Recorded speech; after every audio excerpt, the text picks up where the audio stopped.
মানুষের জীবনটা কতই অদ্ভুত, তাই না? কখনো হাসায়, আবার কখনো কাঁদায়। কখনো কখনো মানুষ এক টুকরো সুখের আশায় পুরো পৃথিবীটা ঘুরে বেড়ায়, শুধু তার মনে যেন এক টুকরো শান্তি পায়। মানুষের জীবনে আপস এন্ড ডাউন হতেই থাকবে, জীবনে অনেক প্রবলেম থাকবে, প্রবলেমের কোনো শেষ নাই। প্রবলেমটাকে যদি আমরা বড় করে দেখি তাহলে জীবনে কোনো উন্নতি করতে পারবো না। যদি আপনি কোনো কিছু অ্যাচিভ করতে চান, প্রবলেমটাকে প্রবলেম মনে করবেন না, ধাক্কা দিয়ে দূর সরিয়ে দিবেন আর সামনের দিকে এগিয়ে যাবেন। সো হ্যালো গাইস, আসসালামু আলাইকুম। আই হোপ সবাই ভালো আছেন। আলহামদুলিল্লাহ, আপনাদের দয়ায় আমিও ভালো আছি। আজকে আমার ভীষণ মন খারাপ, আর মন খারাপ নিয়ে বয়সটা দিচ্ছি। মনে মনে ভাবতেছিলাম যে ভালো লাগতেছে না, ঘুমাই যাব। দেন পরে রিয়েলাইজ করলাম যে ঘুমায়া কি করব, ঘুমাই পড়লে তো আর মন খারাপ শেষ হয়ে যাবে না। তাই ভাবলাম বসে বসে ভয়েস ওভারটা দিয়ে দিই, কারণ ভয়েস ওভার দিব করে ভিডিও করা হয় নাই। সো এটা হচ্ছে মূলত হাঁসের ভিডিও। ধানমন্ডি হাঁস নামে একটা রেস্টুরেন্ট আছে।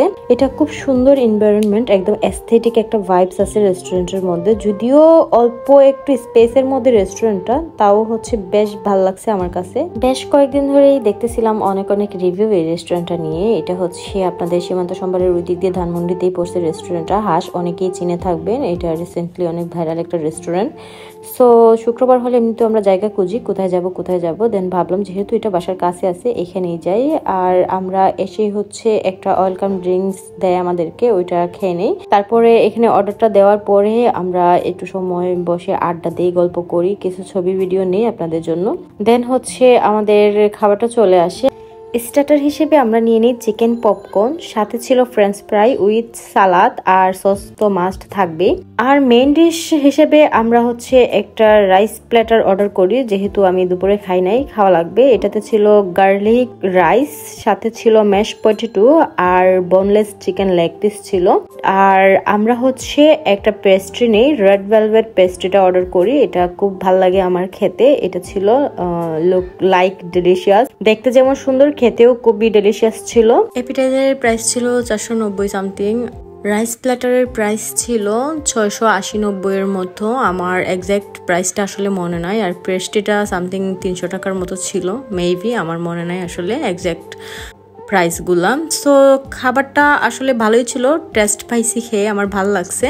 Restaurant and food quality overall সবকিছু মিলে ভালোই ছিল, খারাপ ছিল না। খাবারগুলোও বেশ টেস্ট ছিল। তো এই ছিল হাঁস রেস্টুরেন্টের ভিডিও। হোপসো আপনাদের ভালো লাগবে অবশ্যই কমেন্ট করে জানাবেন। আর হ্যাঁ, কে কে এই রেস্টুরেন্টে গেছেন আর এখনো কে কে এই রেস্টুরেন্টে যান নাই, অবশ্যই আমাকে কমেন্টস করে জানাতে ভুলবেন না। বিকজ এই রেস্টুরেন্টটা আসলে এস্থেটিক একটা ভাইবস আছে, গেলেই আপনারা বুঝতে পারবেন। অবশ্যই গিয়ে একটু ঘুরে আসবেন। আশেপাশে যত রেস্টুরেন্ট আছে আরো, আমি আস্তে আস্তে সবগুলোতে যাব, সবগুলোর ভিডিও আপনাদের সাথে শেয়ার করব। দেন যদি আমার ভিডিও দেখতে ভালো লাগে, অবশ্যই আমার নিউ পেজটা সবাই ফলো দিয়ে সাথে থাকবেন, পাশে থাকবেন। আর নতুনদের জন্য অনেক শুভকামনা এবং ভালোবাসা রইল। ইদানিং দেখলাম অনেক নতুন আপুরা ভাইয়ারা অনেক কমেন্টস করেন যে আমি নতুন, আমাকে সাপোর্ট করেন। ভাইয়া কমেন্টস করতে হবে না, যারা নতুন সবাইকে হচ্ছে আমি সাপোর্ট করি। অবশ্যই আপনারা সবসময় ফলো রাখবেন, লাইক কমেন্ট করবেন, শেয়ার করবেন, বেশি অন্যের ভিডিও দেখে এড়িয়ে চলবেন না, তাহলে হচ্ছে কখনো সফলতা পাবেন না। সবসময় ট্রাই করবেন অন্যের ভিডিও দেখে হচ্ছে গঠনমূলক কমেন্টস করার। দেন হচ্ছে সফলতাটা খুব তাড়াতাড়ি পেয়ে যাবেন।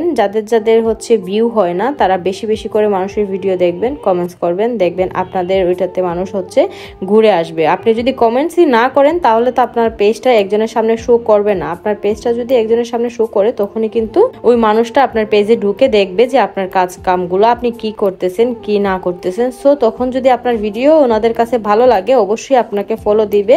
আর বারবার সবাইকে বলতে হবে না যে নতুন, আমি সাপোর্ট করেন। সো এটা বললেও হচ্ছে কি আপনার পেজে প্রবলেম হতে পারে। সো এগুলো না বলে ডিরেক্ট হচ্ছে গঠনমূলক কমেন্টস করবেন, সবাই দেখবেন আপনার পেজে এমনি ঘুরে আসবে। সো সবাই ভালো থাকবেন, সুস্থ থাকবেন। টাটা, টেক কেয়ার এন্ড আল্লাহ হাফেজ।